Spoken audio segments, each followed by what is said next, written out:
Nganong naami diri? What's up, netmates?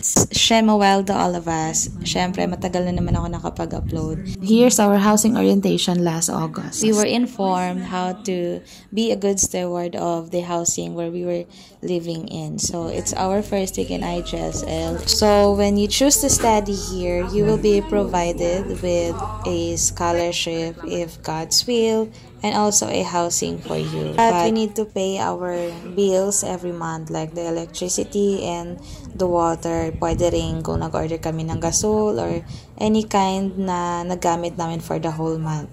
And so, that at this moment, kung nakikita nyo ang daming ulo dyan, yan yung mga classmates ko coming from international and also yung mga Pinoy din. I was just so surprised na marami din pala mga kakilala ko ang nag-enroll, and it was just amazing to see them there. So, this school is very oriented. Given with the first week na nagstay kami dito sa school, here we were oriented how to properly dispose our garbage, and also hindi yan siya madali kasi of course the basic is you need to separate the non and the bio, and also we need to separate the leftover food, and this involves discipline, right? Especially when you're in hurry. A while ago nakita niyo naman na nandun kami sa washing area o sa laundry area kung saan tinuruan kami kung paano gamitin yung mga automatic machines. Nakaganda pa niyan, napakamura ng bayad, and we can really save from that. And then after dun sa kung saan namin tinatapon yung mga basura, we were also guided here kung saan namin dapat ilagay yung mga recyclable materials. So, again, ang basura po ang i-recycle, hindi po kayo.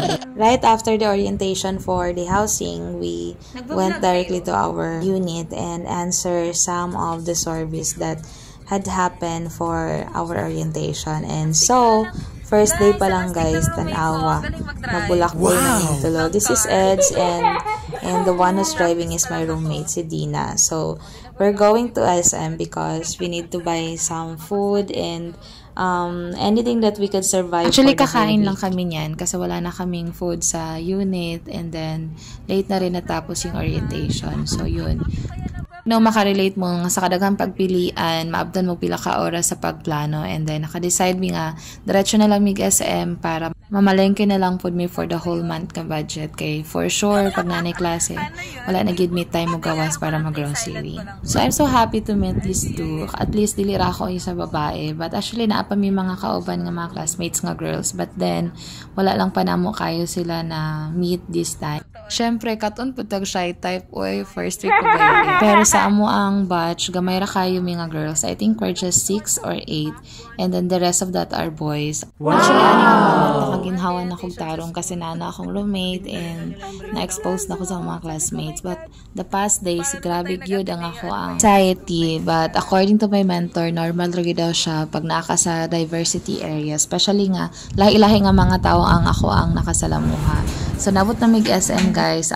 First time na ko na-experience ang traffic sa Quezon City. Although doon ra kayo siya sa SM, pero mapalayo gyud siya tungod sa traffic. Moment guys, naguna-una na mi kung asa mi mukaon. So, problema na nagani mi sa SM, naglisod na po na sa mukaon.